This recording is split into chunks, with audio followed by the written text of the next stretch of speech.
en Justo, en una plataforma que está creciendo mucho en México en el tema del e-commerce. ¿Tú cómo ves el futuro de la comercialización de pescados y mariscos?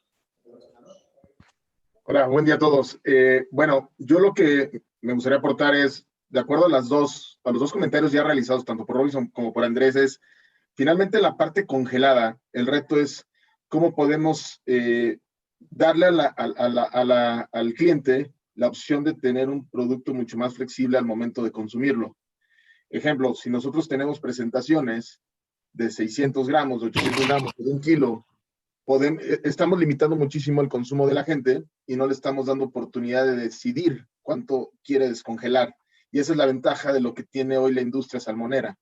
Finalmente, de poder llegar de filetes enteros, hoy ya tienen todo el know-how para poder sacar porciones individuales. Entonces, el cliente tiene la oportunidad de decidir si quiere descongelar en casa 1 o 2 porciones, o 3 o 4 o 5, o las que le interese, a diferencia de muchas otras presentaciones. Creo que lo que se tiene que trabajar en la demás parte de la industria, y no necesariamente la salmonera, que ya lo tiene, es cómo podemos darle al cliente la flexibilidad de poder descongelar.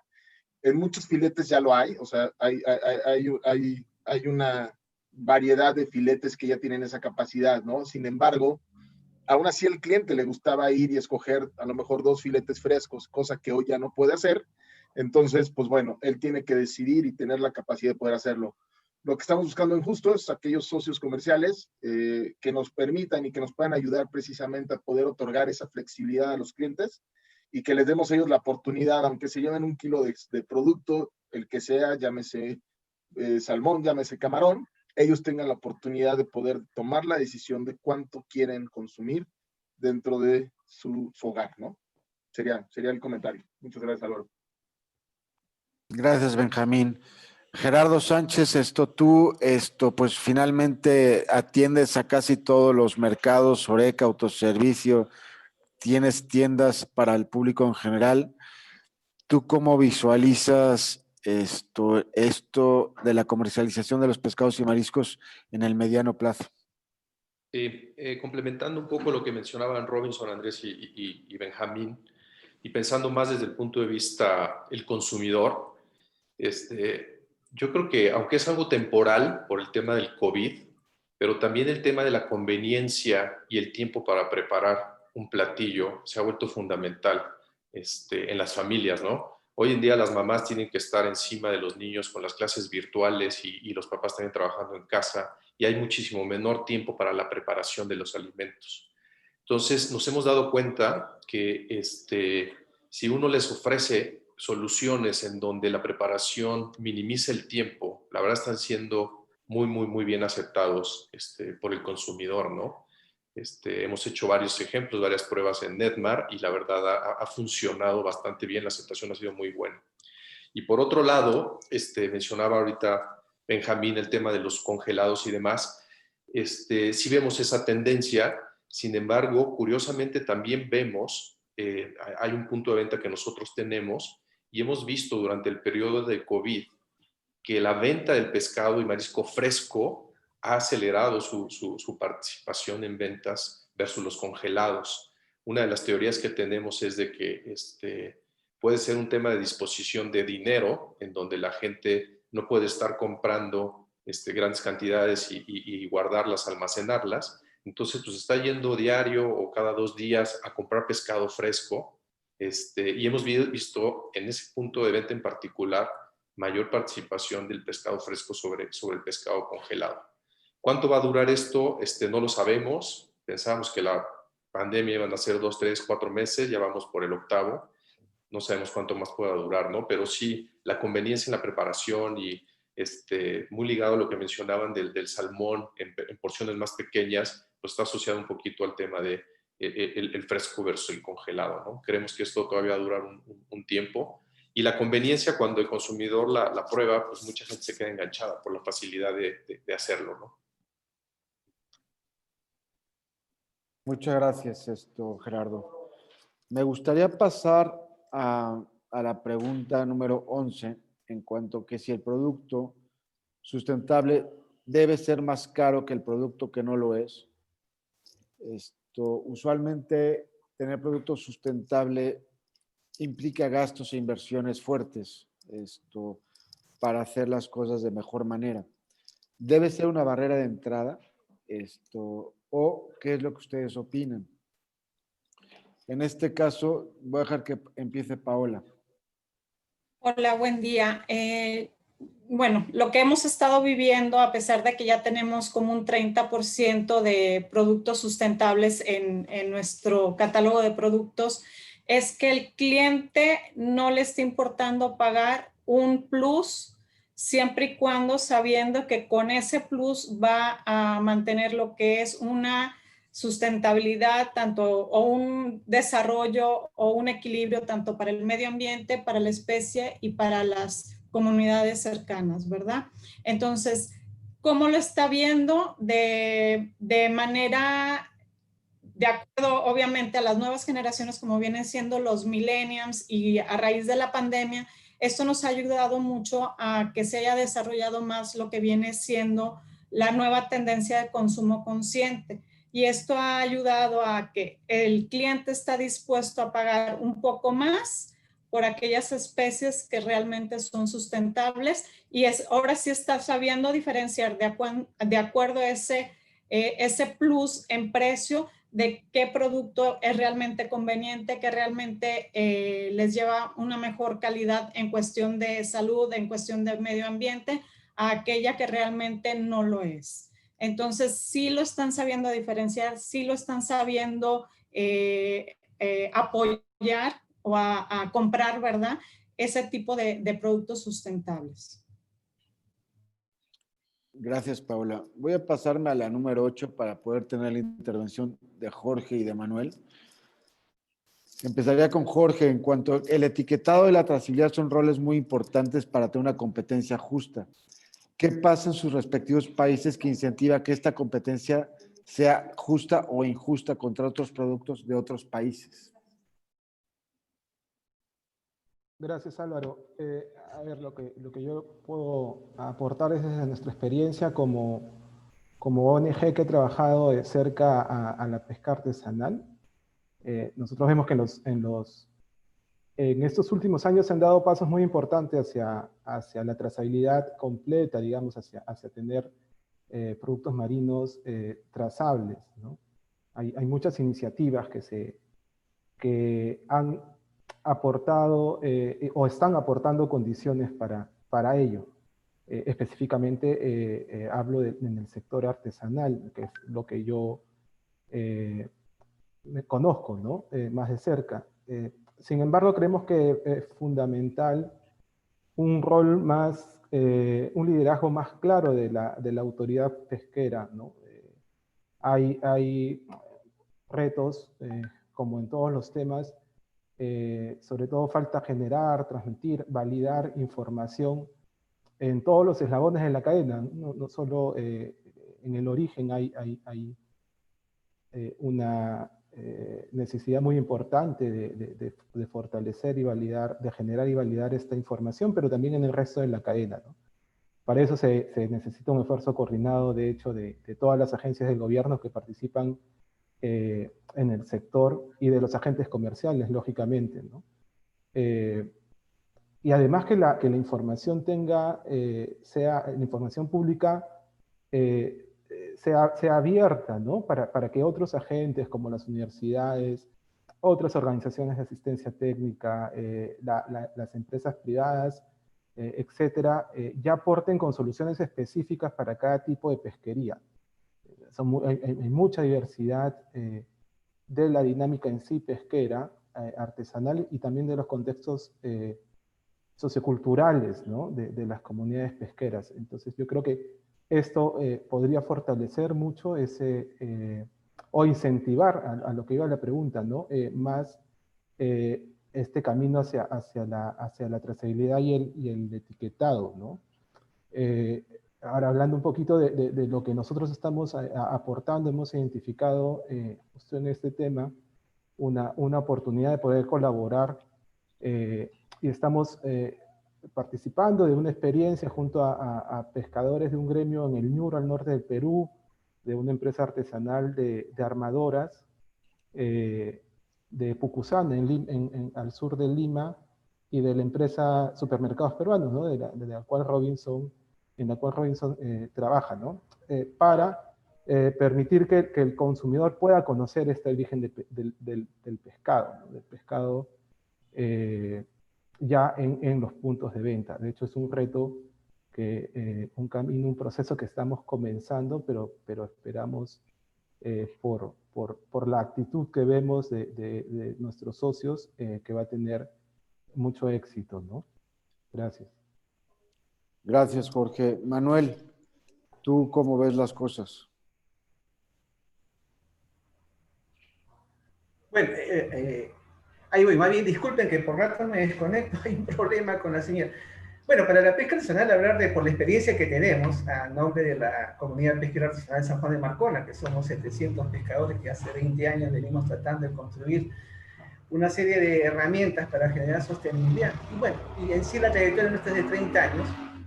Para nosotros hablar de etiquetado y trazabilidad es algo muy lejano. Este rol básicamente está concentrado en el Perú, en el caso de la cadena de intermediación y en las empresas maquiladoras, ¿no?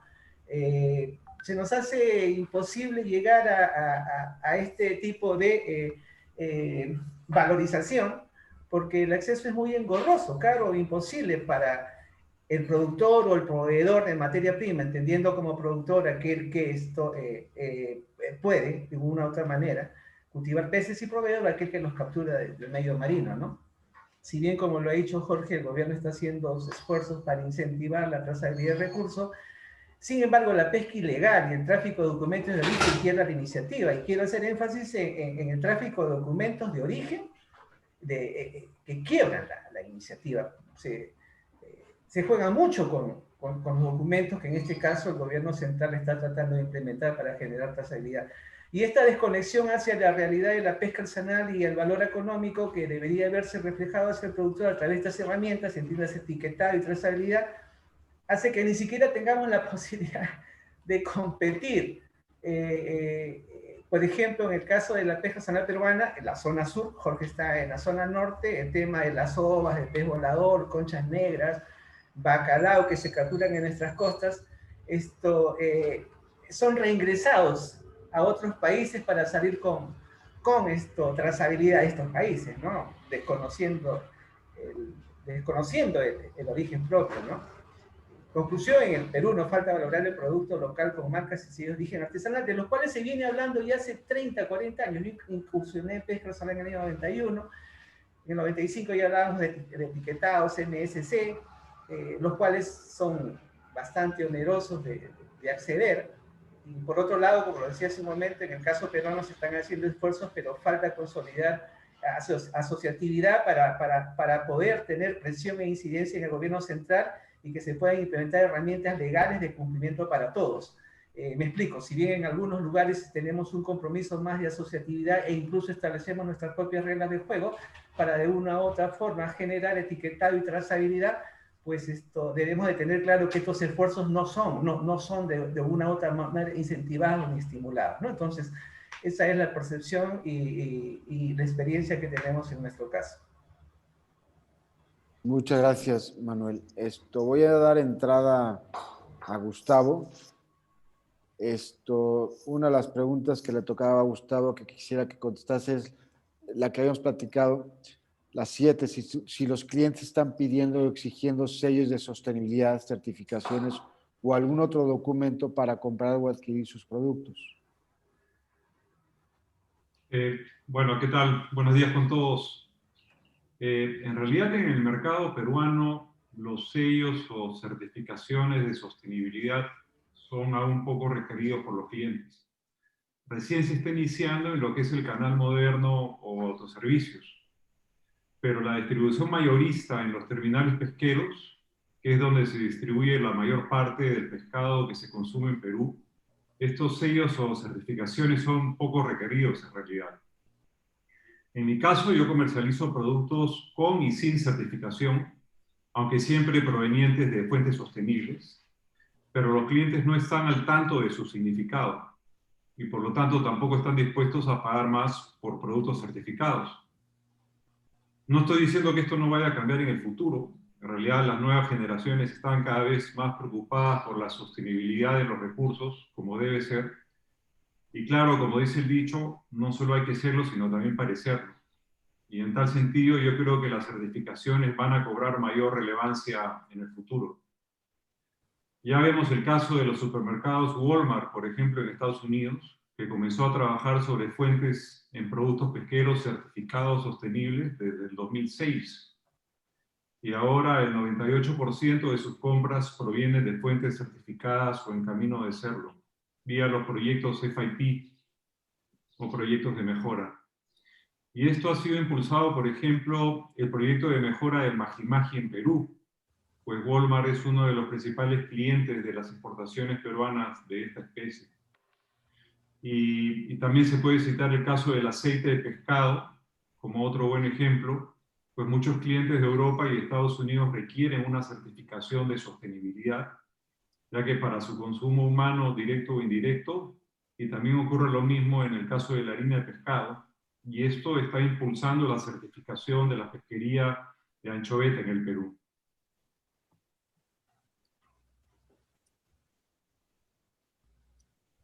Gracias, Gustavo. Voy a darle entrada a Gonzálo Cáceres, para que nos pueda comentar la 1 y la 2, de qué rol está jugando tanto la acuacultura como la pesca industrial y artesanal en la comercialización y qué representa de lo que movilizan en sus respectivos canales. Bueno, buenos días a todos. Muchas gracias, Álvaro, por la oportunidad de poder exponer en este Summit y felicitar por la organización y a todos los otros panelistas que nos acompañan el día de hoy. Yo creo que esta pregunta es súper interesante y yo lo que quería comenzar es, más que hablar de la pesca acuicultura o la pesca artesanal, industrial y silvestre, es lo que está detrás. Y eso es un tema de la población mundial. El día de hoy tenemos casi, 7.8 billones de habitantes en el mundo y la proyección hacia el 2050 es que vamos a llegar casi a 10 billones. Pero lo que estás teniendo es un tema claro de un crecimiento poblacional y como segundo un incremento en la clase media. Entonces, la dieta de la población está cambiando, necesita comer mayores proteínas y sobre todo proteínas que vengan de una fuente marina o de acuicultura, y es por eso que los números en los últimos años han cambiado. El día de hoy, más o menos, se pescan casi 160 millones de toneladas en total entre acuicultura y pesca silvestre, y hoy ya estamos en un ratio de casi 40% es acuicultura y 60% es pesca silvestre. Entonces, esto es un número súper importante porque hace 20 años era solo un 10%.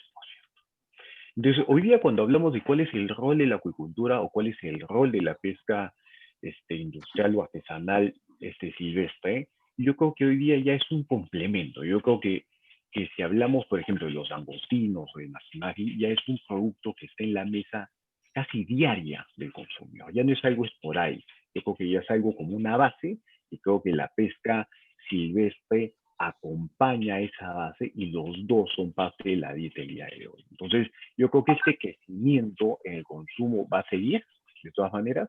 Vamos a ver más especies y vamos a ver cómo todo ese consumo de nuevas especies en la dieta de la población se va a ir dando, ¿no? Yo creo que es súper interesante lo que va a pasar en el futuro.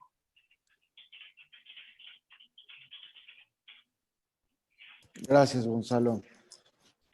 Digo, 20 años de vender pescados y mariscos, he visto cómo hemos pasado de vender congelados a vender frescos, cómo el tema del COVID ahora está cambiando la forma en cómo se están vendiendo lo que son los pescados y mariscos. Y esto me lleva un poco a qué tanto sus mercados y sus clientes, qué tan están sensibilizados en el consumo de productos que sean sustentables. Y me refiero porque gente como Whole Foods o como Costco, como Walmart, o sea, para años como 2025 tienen que tener un gran porcentaje de sus pescados y mariscos sustentables o el 100%. En este caso, iba a participar Benjamín, pero también me gustaría que tú participaras, Paola, después. Adelante, Benjamín. Creo que Paola hace rato lo comentó. Hay una sensibilización en un nicho del segmento y del mercado, ¿no? Creo que ciertos niveles socioeconómicos hoy disponen de mayor información y pueden tomar mejores decisiones o decisiones mucho más conscientes acerca de los impactos del tipo de producto que consumen, tanto en el ambiente social y sustentable como en su misma nutrición y salud, ¿no? Entonces, yo creo que el reto es también, hay una gran población y un grueso de la población que no tiene esa sensibilización y que hoy finalmente lo que busca es precio y lo que busca es alguna especie que le pueda ayudar a satisfacer simplemente el consumo de pescado sin saber y sin tener conciencia del origen del producto. Entonces, el reto de nosotros como comercializadores es precisamente buscar cómo educar y cómo poder brindar mayor información a los clientes y dar mayores oportunidades a productores para que puedan llegar a mercados mucho más amplios, ¿vale? Sería mi aportación. Gracias. Gracias, Benjamín. Paola, ¿cómo está HB en este asunto? Mira, HB está muy posicionado en el norte del país y como tal, acá los clientes, como dice Benjamín, los de alto poder adquisitivo, los millennials, son los que realmente tienen noción. De ahí en fuera, no tienen el concepto de sustentabilidad en pescados y mariscos. Es más fuerte en el Bajío o en el Golfo de México, ¿verdad? Pero como comenté anteriormente, el nuevo consumo consciente ha hecho que poco a poco haya mayor conocimiento, difusión, interés por consumir este tipo de productos, ¿verdad? Además, bueno, nosotros como empresa HB sí ha sido un reto sensibilizar desde al área de marketing, al área de marca propia, al área de calidad proveedores, operaciones y comercial, al área comercial, para que entre todos podamos haz de cuenta con un único mensaje que podamos darle al cliente, ¿verdad? Nuestros hermanos en Estados Unidos ya actualmente tienen en lo que son sus vitrinas la señalización y el 100% de la compra de sus productos son sustentables. Esto les llevó 3 años. Entonces, nosotros vamos poco a poquito para allá. Estamos visitando muchos proveedores sustentables, buscando opciones y no nada más, como dicen, productos frescos, enteros, sino ver la manera de también convertirlos a valor agregado, ¿verdad? A productos listos para cocinar, listos para comer, que son las nuevas tendencias de consumo en el mercado.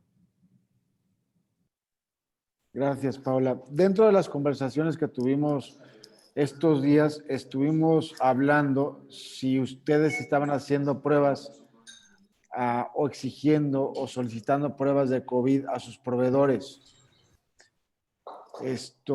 En este caso, habíamos platicado que tú, Robinson, podías tú platicar algo del asunto. ¿Qué es lo que está haciendo Perú y qué estás haciendo tú con tus tiendas de autoservicio en este tenor?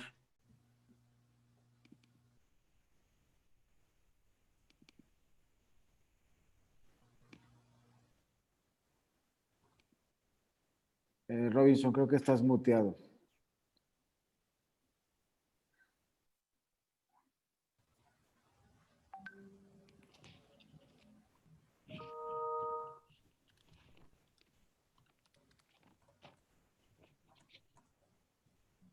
Siento que Robinson nos ha abandonado o tiene problemas con su micrófono. Me gustaría una pregunta: ¿qué tan importante es ofrecer en puntos de venta información sobre sostenibilidad, vedas, tallas legales, etiquetado, normas? En este caso, había planteado que le iba a contestar Manuel. Manuel, adelante.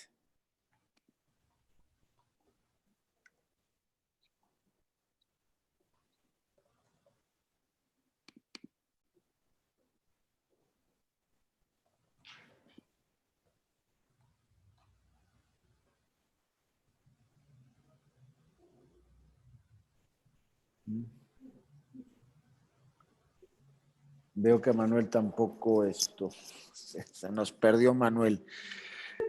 No, aló. Lo que pasa es que tengo la señal bien inestable, por favor. Dime, Álvaro. Aló. Sí, tú ibas a comentar qué tan importante es ofrecer en el punto de venta información sobre sostenibilidad, vedas, tallas legales, etiquetado, normas. No, definitivamente este es un aspecto crucial. Normalmente se acostumbra a dar información muy fría sobre determinado tal o cual recurso, pero es importante no solamente hablar de la especie, sino también del componente principal del cual depende la sostenibilidad o la gestión misma del recurso, ¿no? Normalmente se está obviando la dimensión humana en el manejo de los recursos pesqueros, que es una parte muy importante. Los recursos no se manejan solos, por lo tanto hay que conocer la historia completa, ¿no? Es importantísimo, por ejemplo, además de dar a conocer las tallas legales, los diversos esfuerzos que se realizan para poder generar sostenibilidad. Y muchas veces esa sostenibilidad no radica precisamente en normatividad del gobierno correspondiente, sino de acuerdos mutuos de base, que definitivamente son los que tienen más resultados con respecto a la propia sostenibilidad de los recursos. Pero esa es una historia que no se conoce. Nosotros ponemos un ejemplo muy clásico aquí en el Perú, la extracción de choros, por ejemplo. Es un recurso que se consume de una manera muy tradicional, pero nadie conoce el esfuerzo que hay detrás de este marisco, por hablarte de uno que es de consumo popular, ¿no? Y también se da lo mismo con aquellos de mayor valor comercial. En el caso nuestro, tuvimos una experiencia bastante interesante y que quedó algo trunca el año pasado en un festival muy emblemático en Perú que se llama Mistura. Se nos invitó a participar no tanto por promocionar un recurso del cual nos enorgullecemos en haberlo recuperado y manejado responsablemente, sino por dar a conocer el grupo humano que hay detrás de este posicionamiento de un marisco. Ese es un aspecto en el cual habría que hacerse bastante esfuerzo, ¿no? Si bien la comercialización es una herramienta poderosa para transmitir información, pues habría que hacer un mayor esfuerzo desde el mismo gobierno central hasta el sector privado a efecto de dar a conocer este esfuerzo detrás de estos recursos, ¿no? Centrando en nuestra perspectiva de 30 años de trabajo continuo en dar a conocer el esfuerzo del recurso humano por generar que este producto o este marisco o pez esté en la mesa popular. Hay todo un esfuerzo detrás de ello, ¿no? Eso se tiene que visualizar. Gracias, Manuel. Habíamos hablado de cuál y cómo debe ser nuestro esfuerzo como promotores de consumo, que esto sea sustentable. Y aquí dejo que tú hables, Gerardo. O sea, ¿qué opinas? ¿Qué esfuerzo tenemos que hacer para promover que el consumo de pescados y mariscos sea sustentable? Gracias, Álvaro. Digo, yo creo que tenemos un enorme reto. Yo creo que sin duda es el único camino que tenemos que seguir todos en la industria, pues por el bien del planeta, ¿no? Sin embargo, yo veo tres retos muy grandes que debemos de atacar todos de manera conjunta. Uno, lo mencionaba hace un momento Gonzálo, respecto a ese balance entre lo que hay de pesca silvestre y acuacultivos. En la medida que sea mayor la disponibilidad, la oferta de productos de cultivo, pues también va a haber la posibilidad de poder masificar más esta sostenibilidad. Es un gran reto para que esto siga creciendo, que tenga mayor penetración, mayor presencia, como un reto número uno. Un reto número dos, también lo mencionaba Gustavo hace un momento, es el tema del precio. Gustavo y Paola lo mencionaban hace un rato, ¿no? En la medida que sea un precio muy superior, pues al final del día no va a dejar de ser un tema de nicho en donde solamente cierto nivel socioeconómico va a poder accederlo, ¿no? Entonces, ¿qué tenemos que hacer como industria para que el precio baje y sea realmente competitivo y no sea un freno al consumo masivo de esto, ¿no? Y el tercer reto que tenemos todos es un tema de promoción, de comunicación, y también me cuelgo de un comentario que hacían, lo que está haciendo Walmart ahorita, donde sí tiene una iniciativa muy grande de tener una línea de productos sustentables, o como lo mencionaba Paola, nosotros inclusive con H-E-B iniciamos un proyecto para productos de pesca sustentable, que se quedó un poquito en el tintero con el tema del COVID, Pero en la medida que otros players grandes que muevan la aguja se metan en esta iniciativa, se empieza a hacer un efecto dominó en donde se genera más volumen, se abaten costos, se da muchísimo mayor difusión y el consumidor está muchísimo más enterado de esto, y es un esfuerzo de todos y de todos los días, ¿no? Es algo 360 grados de que el producto esté disponible, de que tenga precios competitivos y de que realmente grandes players de la industria se monten en este barco. Muchas gracias, Gerardo. Tengo una última pregunta, básicamente, que la puse en el chat. Jorge Grillo, tienes 2 minutos para comentar el aporte del sector artesanal en lo que es el consumo y comercialización de pescados y mariscos sustentables. Adelante, Jorge. Gracias, Álvaro. Sí, muy breve. En Perú, nuestro consumo per cápita de pescado es muy alto, ¿no? En el 2017, por ejemplo, fue de 23 kilos por cápita, ¿no? Frente a los 10 kilos y medio de Latinoamérica, ¿no? Y este consumo, cerca del 80% de lo que se consume en los hogares proviene, como lo mencionaban, es de estado fresco, ¿no? Se consume en estado fresco y proviene de la pesca artesanal. Hay unas especies muy claves en volumen, jurel, bonito, caballa lisa, y la lista sigue, que en algunos años representan estas pocas especies casi el 60% de todo el consumo doméstico, ¿no? Entonces es vital, es clave el papel de la actividad artesanal en la comercialización, en la seguridad alimentaria del país, que a veces se ve un poco... a veces se pierde un poco el enfoque, porque si vemos las estadísticas de desembarque nacionales, la pesca artesanal solo representa el 11%, ¿no? Frente a una actividad de mayor escala muy importante también para el país. Entonces quería no dejar pasar esta oportunidad para resaltar ya en el mercado nacional y ya en el valor, la gran importancia que tiene la pesca, no solo para las comunidades, ¿no? Pesqueras y sus economías regionales, sino, como también decía, para la seguridad alimentaria de las grandes ciudades, ¿no?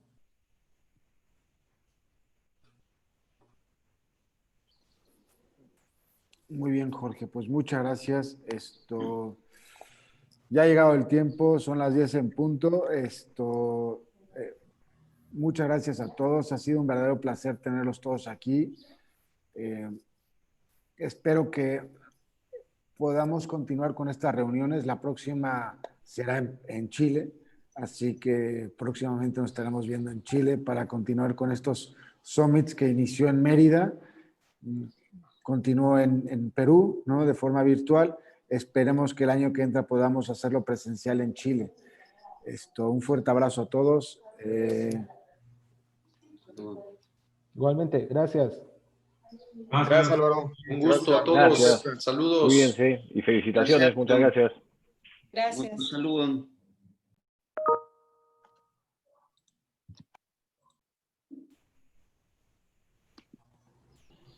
Hola a todos, ¿me escuchan? ¿Ya acabaron el panel, Álvaro? Sí, ¿verdad? Bueno, no se tienen que salir, ahorita viene una magistral, que es la de Lucas Simons. Hi, Lucas, how are you? I'm very good, thank you so much. Greetings from the Netherlands. Happy birthday. Merci, thank you. Thank you. I just wanted to ask you a question before we begin. Do you want to introduce, where I have your bio, do you want me to introduce you? Is it okay? Please, if you can do that, by all means, and if not, I can also do it myself, but if you want, that would be better. Yeah, I will.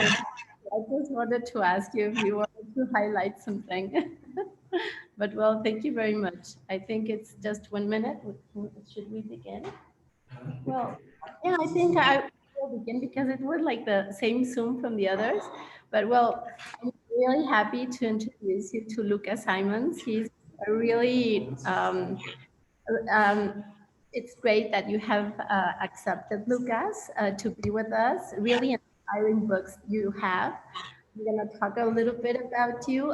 Lucas Simons, at the age of 30, he's set up at Certified, currently the largest certification program for sustainability, for sustainable coffee, cocoa, and other agri-commodities. Later, he founded New Foresight, a strategic consultancy company dedicated to turn the global sustainability challenges, market opportunities, and Scope Insight, a business intelligence company dedicated to set the world standard for making farmer organizations more professional. If you want a different outcome, you have to change the rules of the game. And I think that's the most inspiring thing that made us like admire your work, Lucas, and follow this. And I hope you can work more with fisheries. Well, go ahead. I know you have been an activist for more than 20 years in 16 different sectors and markets, and you're a trusted advisor for the top trade and industry in food and agriculture, governments and NGOs, and leading multilateral organizations. It's great also that you can work with us, with the industry. And well, thank you very much. Thank you so much. Shall I start my presentation? I have 25 minutes or half an hour. Of course, yes, please do. And you can share your screen. Do you need some help with something? No, I'm good. I know Zoom. I just want to confirm that because I don't speak Spanish, that there is translation going on. Is that correct? Yeah, there's translation from English to Spanish and vice versa. All right. Then my apologies to all of the listeners that I don't speak your language. I can only do it in English. I hope you forgive me. I'm here. I'm Lucas Simons. I'm in the Netherlands at the moment. And yes, it is my birthday. And so at my end of the ocean, it's 5 o'clock in the afternoon. And after this presentation, I will start celebrating my birthday with my family. But till now, I'm very happy to be here. And I would like to share with you a presentation that is about market transformation. How do you change the market, the seafood industry actually, so that we can also solve the sustainability problems? And I will share with you a presentation.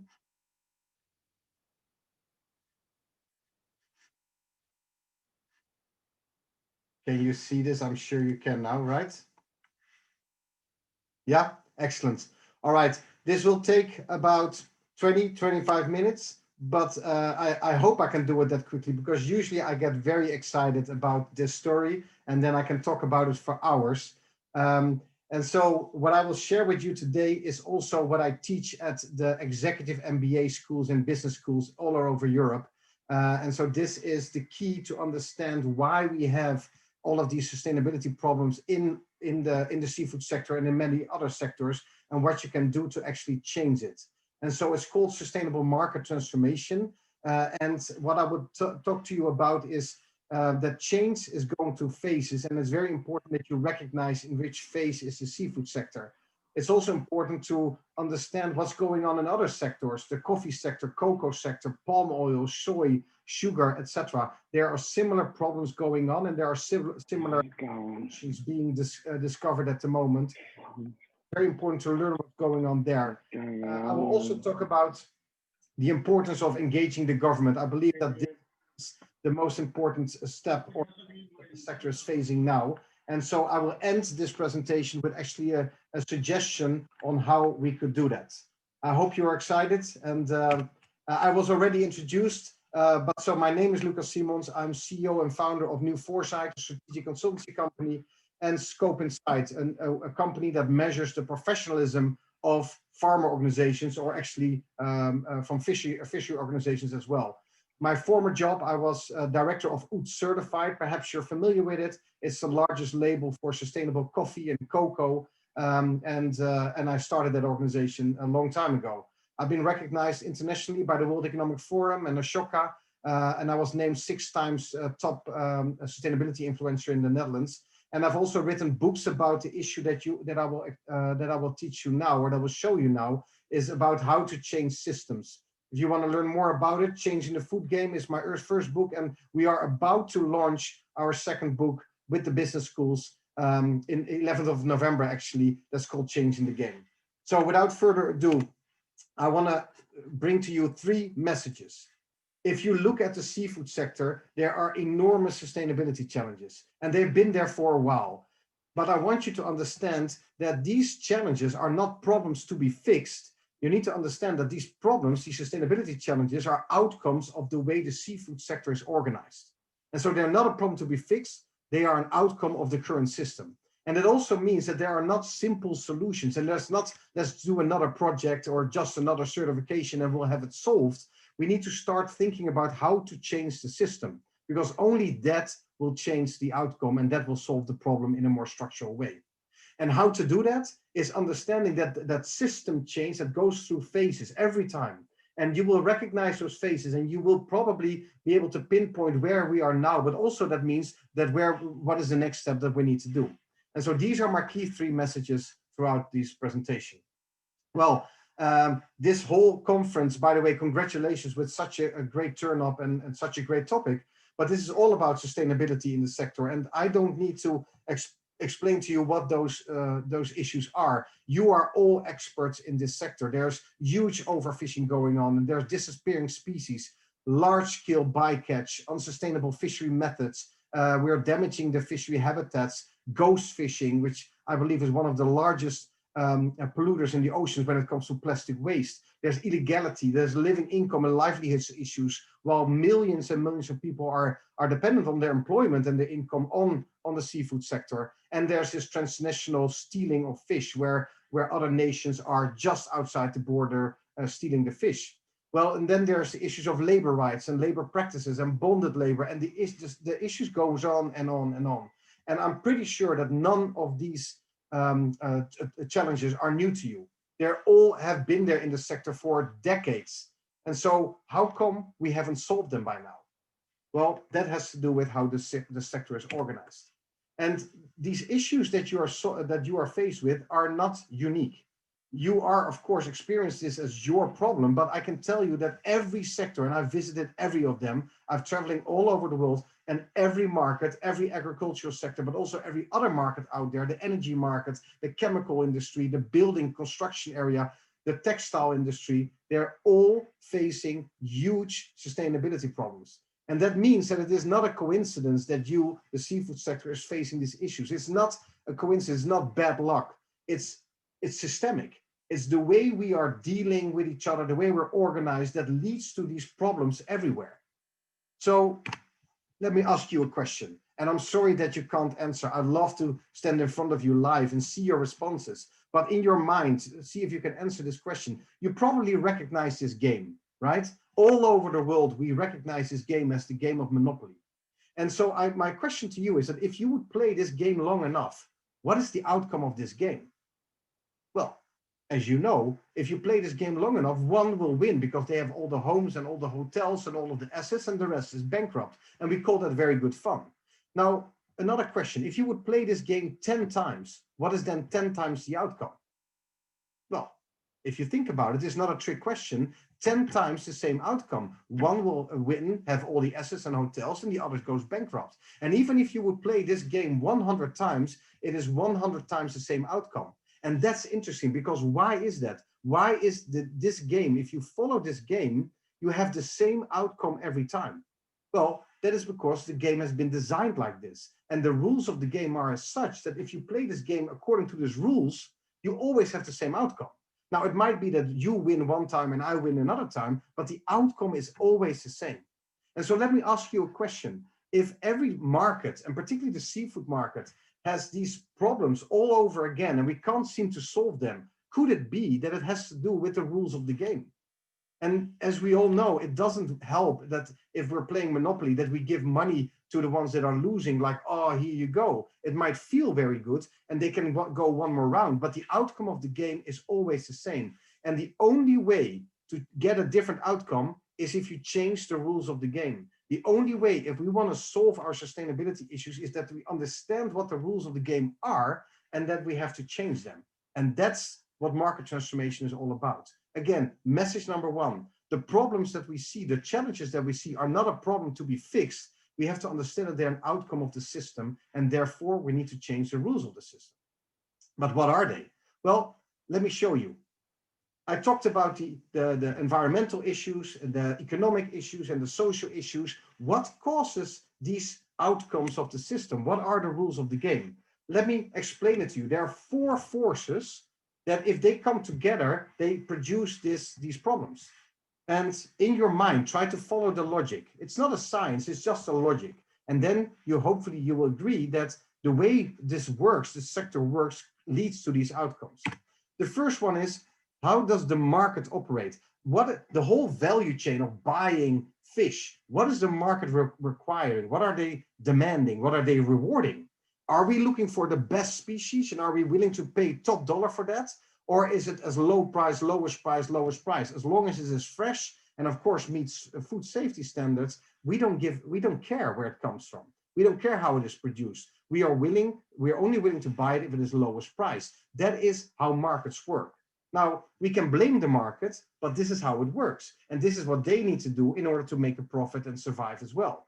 But this is only one of the forces that determine the system. The other one is, how are we catching that fish? What is the production base? What type of fisheries are there? Is there modern fleets or many smallholder fishers out there? And what are they using to catch the fish? Are these sustainable measures or is this unsustainable? And so now you understand already that these are 2 forces. When they meet, they reinforce each other. If we produce fish in an unsustainable way and markets only go for lowest price and don't care, we of course tend to continue fishing more and more in an unsustainable way. And that's how you win. That's how you get the business. So it's a reinforcing mechanism. But there are 2 other forces as well. The other one is, what is the role of governments? Because more than in any other sector that I've seen, the seafood, the seas, the oceans, the waters are public goods. Now, what is the governance of the fishery management systems? What are the policies? How do we manage these stocks? Are we managing them well, or are we actually benefiting from getting as much out of the oceans as possible? And so now you start to see how these 3 forces come together, where markets are going for the lowest price and we don't care that much where it comes from. We are fishing in an unsustainable way, and that seems to be the only way to survive. And meanwhile, governments are not managing the stocks, are not managing the public goods, and are actually further rewarding the unsustainable behavior. And then finally, what are our alternatives? Are there other sources of fish available that are even as attractive as others or equally priced? Well, no, because either they're not or they're much more expensive. And now we seem to get stuck because market players can only continue to go for lowest price because that's how they win. Farmers can only continue with unsustainable production methods and fish more and more because that's how they survive and win. And then finally, governments are not managing this enough or not in a sustainable way, further enforcing this issue. But any alternative out there is more expensive or not attractive or. There are always reasons why not. And so this is when a system gets stuck. It doesn't only happen in seafood, it happens in the coffee sector, it happens in the cocoa sector, it happens in the energy market. Every time a combination of these 4 forces leads to the outcome of the game. These are your rules of the game, and that explains why also the seafood sector is struggling with these huge problems that are actually threatening your own survival. So how do you change that? Well, like I said, change goes through phases. You cannot in one go say, you know what, let's change it all together. Everybody from now on is going to do it differently, because that's not how it works, right? So that means that if you can't do it in once, if you cannot change it in one go, you have to grow towards it. There are different phases, different maturity phases that you have to go through in order to ultimately solve these issues.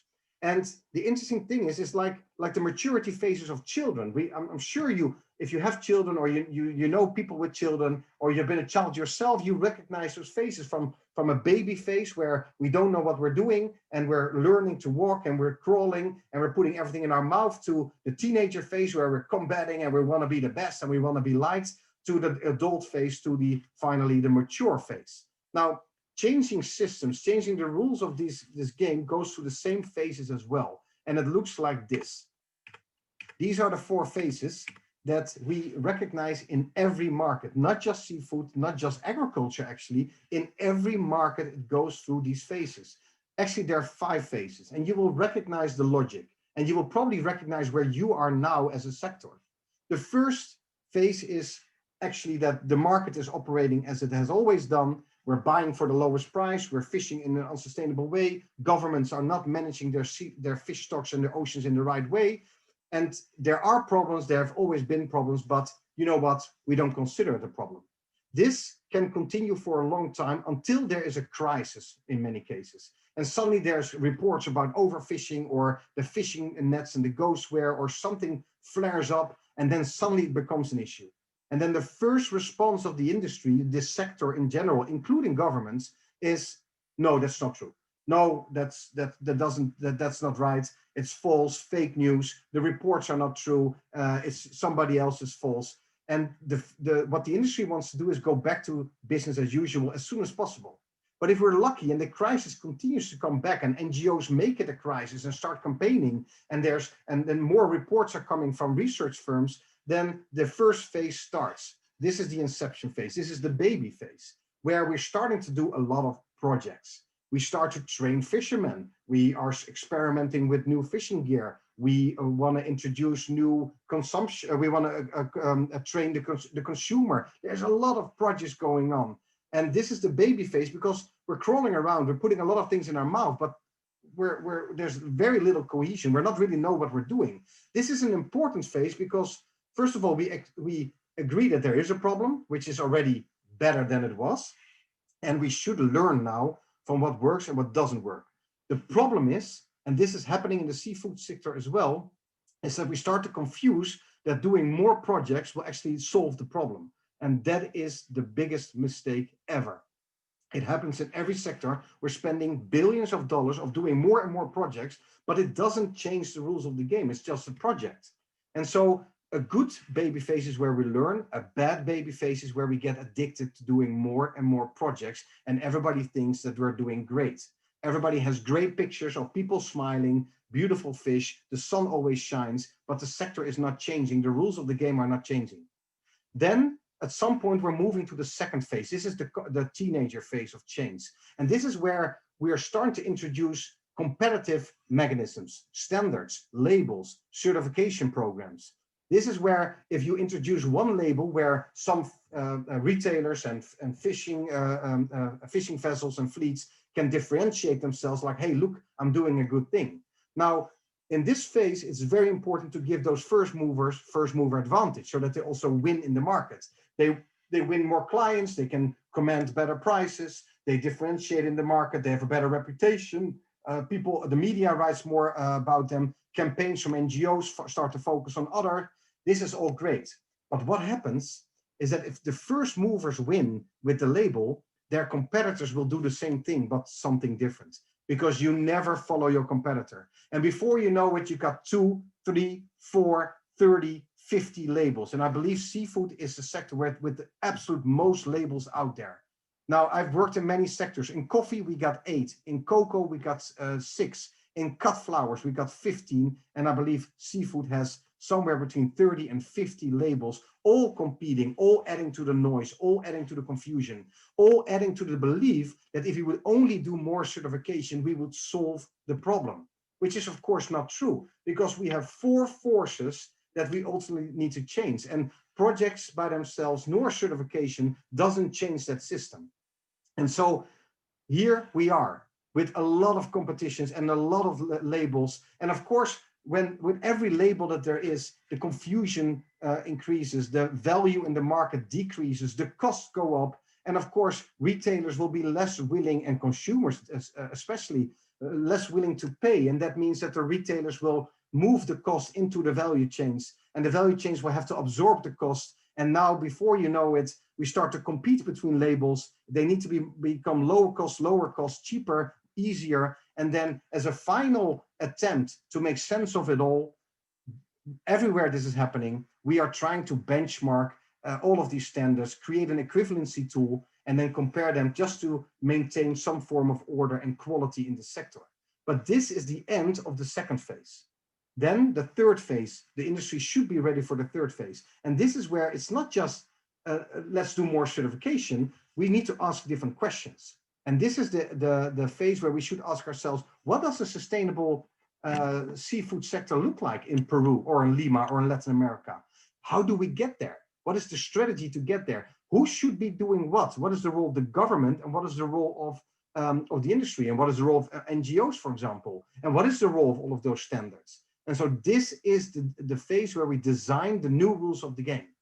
This is the crucial phase. If done well, we are ready to go to the final phase, and that will take a while, but that's when actually the new sustainable practices will become the new normal. That will become the policy or the law, or it's the way how the whole market functions. And that's when we have tipped the market.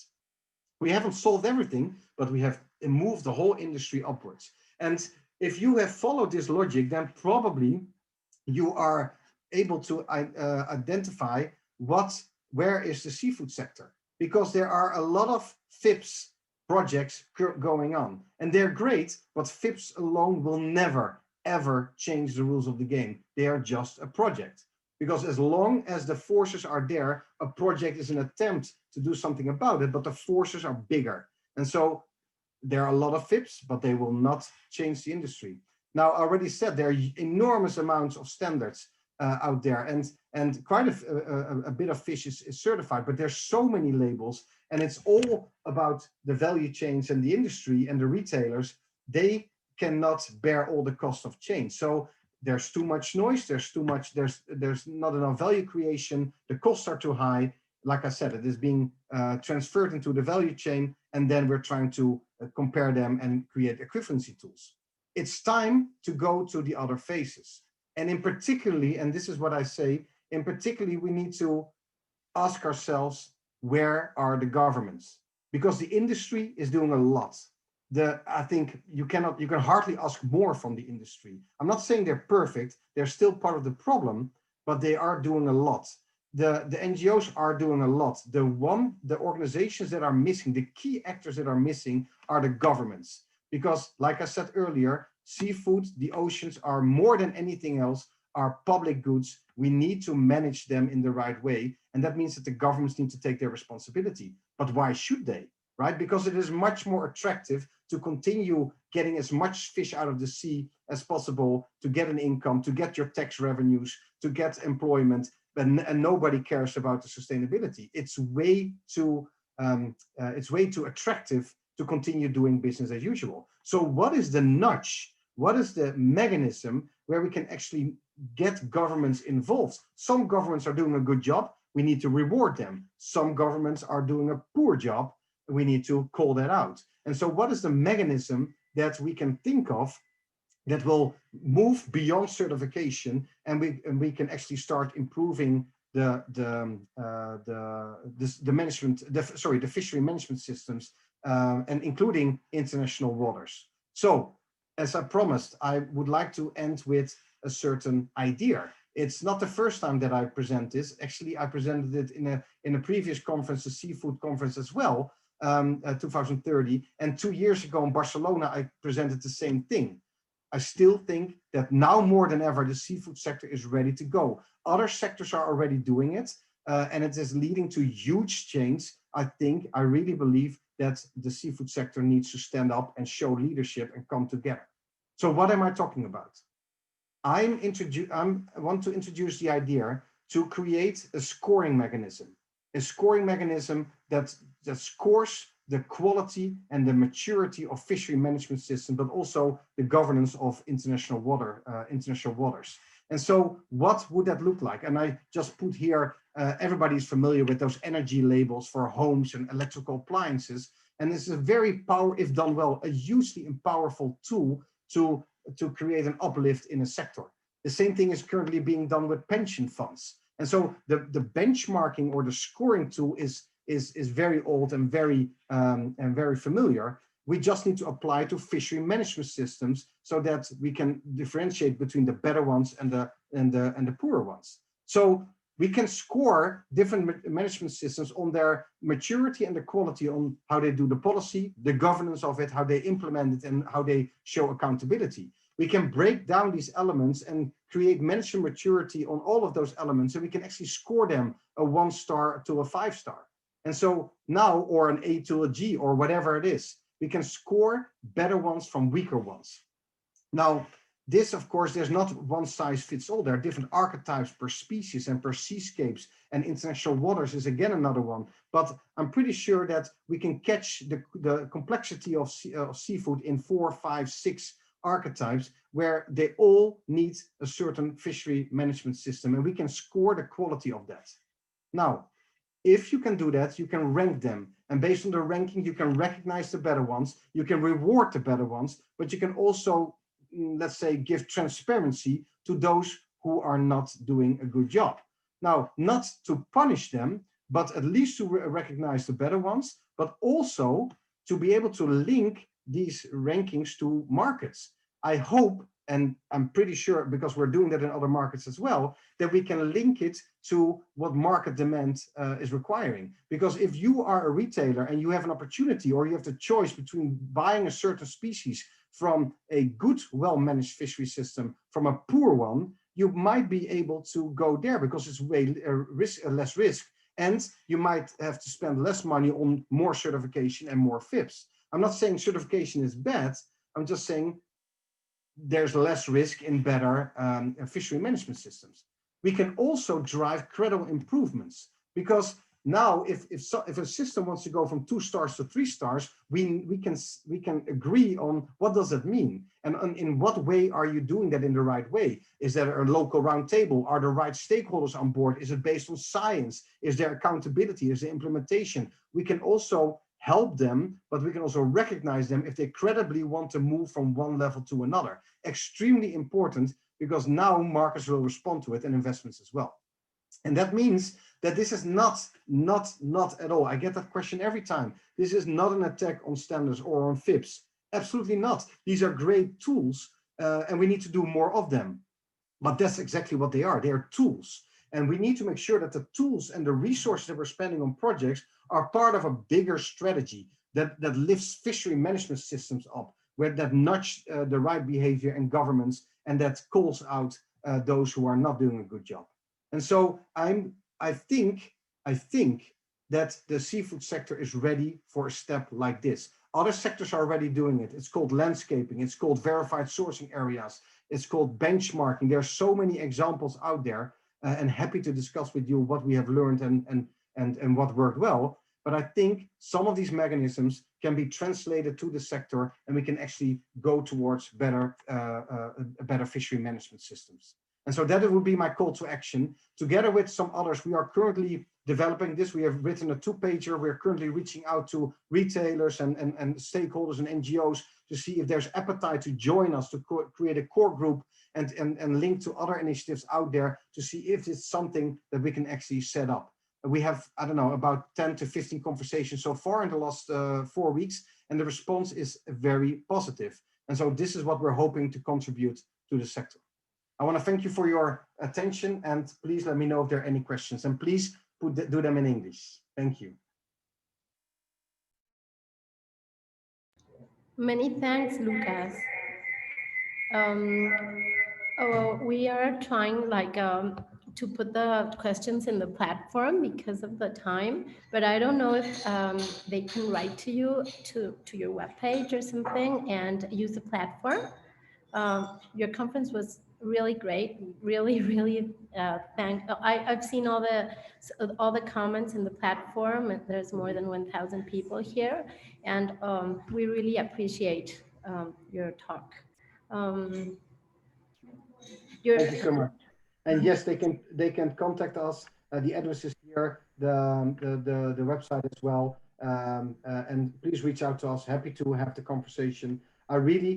This sector is very close to my heart. The seafood sector, fish is close to my heart, and it's the protein source of the future. We need to start managing it right. And so we are very committed to do that. So please reach out to us if you think we can help you. Thank you. Oh, thank you very much. I want to introduce Teresa Ish. Are you online, Teresa? Can you open your microphone?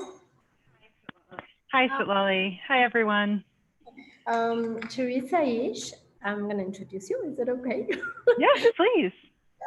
Well, yeah, even though you put some things in the platform and you sent the bio, I just want to highlight that Teresa is a great believer in sustainability and has led us and inspired us to make Pesca con Futuro, and really has been empowering all the movements, the sustainable movements from the US and from the rest of the world, and now for Latin America. And we're really grateful to her and the foundation. She's a senior program officer at the Walton Family Foundation and manages the grants in the environmental program that leverage the power of the supply chain to advocate for more sustainable fisheries. She has a master's